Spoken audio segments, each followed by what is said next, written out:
হ্যাঁ বন্ধুরা, একটা কথা মনে পড়ে গেল, তাই একটা ভিডিও করতে গেলাম।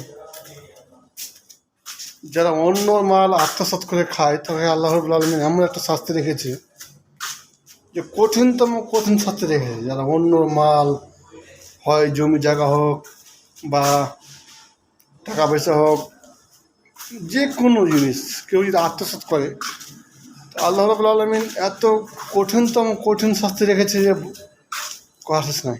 তো শাস্তিটা হবে কখন জানেন? আমরা যখন মরবো তখন থেকে স্টার্ট হবে।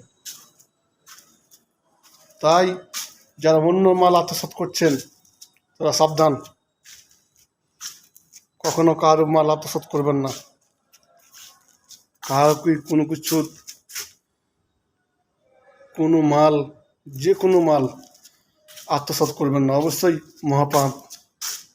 যারা আত্মসাৎ করেন তারা সেই কিয়ামতের দিন যা মাল আত্মসাৎ করবে সেই কিন্তু কিয়ামতের দিন একদম রক্ত মাংস কেটে কেটে হলেও ওকে নেকিতে বুঝিয়ে দিতে হবে।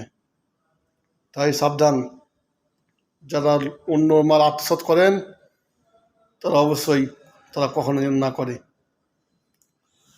করলে তো কিয়ামতের দিন জানেন, যার মাল তুমি আত্মসাৎ করবে সে কিন্তু ছাড়বে না, কিয়ামত দিন মরতে হবে। তাই সাবধান, আমরা কারো অন্য মাল নষ্ট না করি, অন্য মাল আত্মসাৎ না করি। আসসালামু আলাইকুম।